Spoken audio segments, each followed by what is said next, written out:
Israel has openly intervened in Syria for the second time this year. This according to U.S. officials.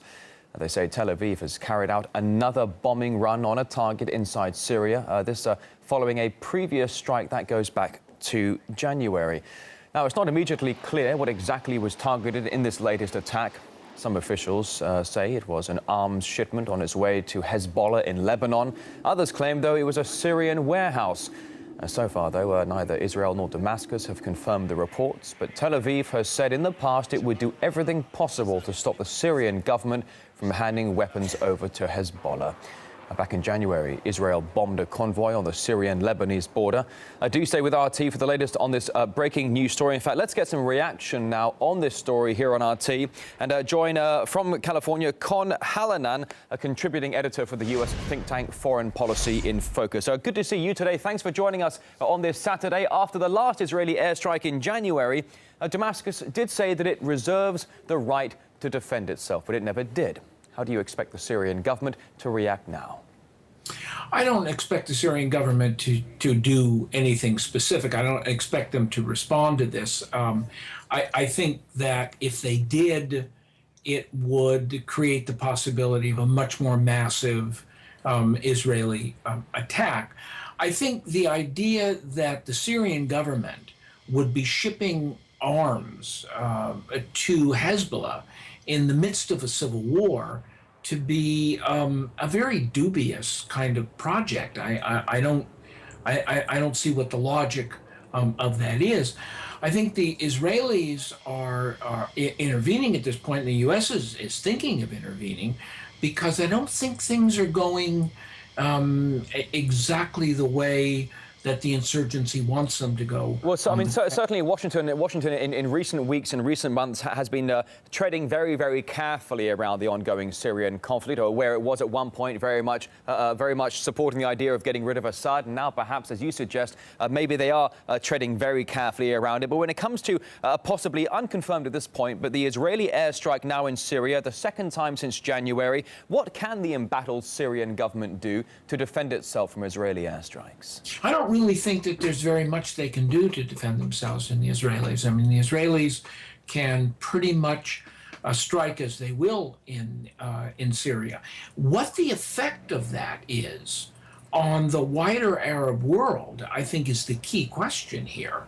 And the Israelis may find that while they're able to basically strike at will against Syria, that also means that it places a very different view, so to speak, of the civil war in Syria. And I think at this point the Syrians are not going to do anything physically, but I think they are going to say politically that the Israelis are attempting to overthrow the Assad government, and therefore anybody who supports the overthrow of the Assad government is in alignment with Tel Aviv. And that may be a pretty hard sell for Israel. But Mr. Hallinan, just a few moments ago, as you did say, the U.S., I should say, you were suggesting that the U.S. is showing more support, indeed, in recent days for the ousting of President Assad. The U.S., in fact, in the past 48 hours, Defense Secretary Chuck Hagel saying that America is open to considering arming the rebels. What do Washington and its allies in Tel Aviv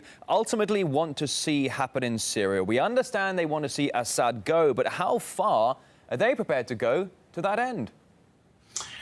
It's a little hard to say at this point. I would say that they sort of have doubled down in terms of the bet.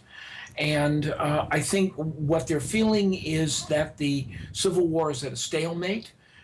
They don't see the Syrian army breaking apart. They don't see that there's a kind of a massive opposition to Assad within his own supporters.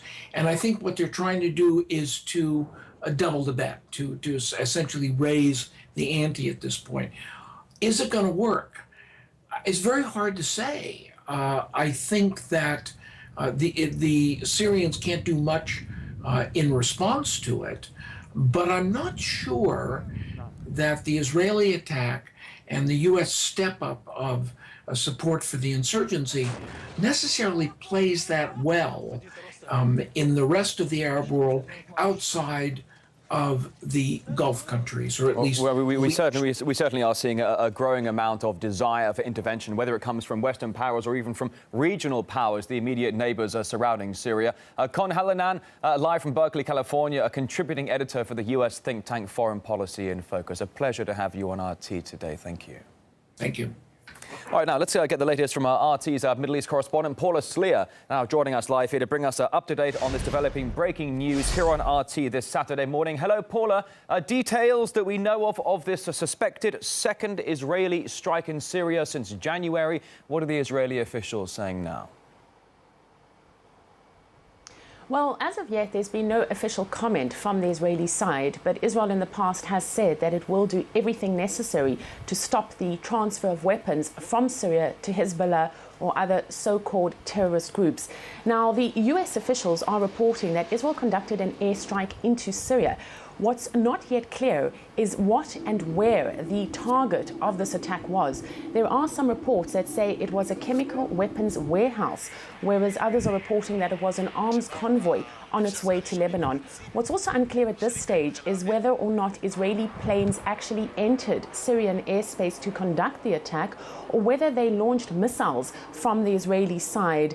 It's also not clear whether or not the Israelis alerted the Americans before they carried out such an attack, and White House officials have referred all questions to the Israeli regime, which, as I say, at this stage is keeping mum on the topic.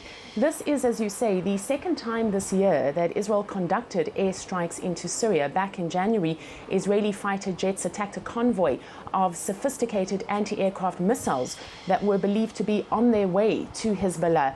The Syrian government is allied with Lebanon's Hezbollah, and Israel has said repeatedly in the past that it is committed to making sure Syria doesn't supply any game-changing weapons to Hezbollah. So essentially, you have a situation where Israeli warplanes violate Lebanese airspace on a regular basis, and Hezbollah recently going on record saying that it had intervened in the Syrian conflict to help its allies in Damascus. As far as the chemical weapons issue goes, Syria recently said, and this was after the US claimed that it had intelligence pointing to the recent use of chemical weapons by Damascus.